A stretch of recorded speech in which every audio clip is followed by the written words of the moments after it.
ఈనాడు ఆంధ్రజ్యోతే రాసుకొచ్చినాయి.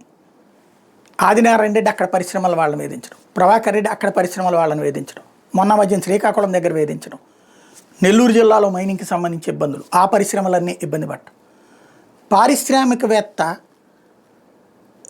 సంబంధించినటువంటి ట్రాన్స్పోర్టేషన్ కాంట్రాక్టులు మాకే కావాలి, ఏజెన్సీలు మాకే కావాలి, అట్లాగే రకరకాల మాకే కావాలి. ఇక మొత్తం వ్యాపారంలో పేరుకి వాళ్ళు, మిగతాదంతా మా వాళ్ళకే కాంట్రాక్టులు కావాలి.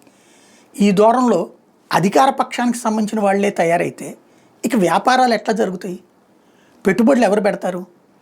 ఆల్రెడీ పెట్టినటువంటి వాడు తన పరిశ్రమను నడుపుకోవడం కోసం వీళ్ళకి సరెండర్ అవ్వచ్చు, కానీ దానివల్ల ఆ పరిశ్రమలకి సంక్షోభమే కానీ ప్రయోజనం ఏమైనా ఉంటుందా?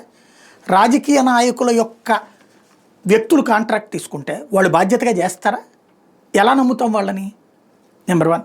నెంబర్ 2, ఇంతకాలం దాని మీద ఆధారపడ్డ వాళ్ళ జీవితాలన్నీ నాశనం అయిపోయినట్టేగా.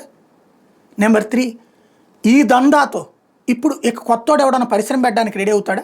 ఇప్పుడు ఎవడన్నా పరిశ్రమ పెట్టాలంటే దాంట్లో క్యాంటీన్ కాంట్రాక్ట్ దగ్గర నుంచి పారిశుద్ధ్య కాంట్రాక్ట్ దాకా అన్నీ మాకే ఇవ్వాలని చెప్పేసి నాయకులు వాళ్ళని ఒత్తిడి చేస్తుంటే ఇంకెట్లా జరుగుతుంది? అప్పుడు పారిశ్రామికవేత్తలు డబ్బులు పెట్టుకుని ఇక్కడికి వచ్చి ఇక్కడ రాజకీయ నాయకులకు ఊడిగం చేయడానికి సిద్ధపడతారా? రాజకీయ నాయకులను లబ్ధి చేకూర్చడానికి సిద్ధపడతారా? సాధారణ ప్రజలకు ఉద్యోగాల ఉపాధి అక్కర్లేదా? చివరికి ఎవరికైనా ఉద్యోగం ఉపాధి కావాలంటే అధికార పక్షపు నాయకుల దగ్గరికి వెళ్ళి కాళ్ళ ఎళ్ళబడాలా? చదువుకున్నోడు కూడా. ఏంటి పరిణామం? ఆలోచించాల్సి ఉంది.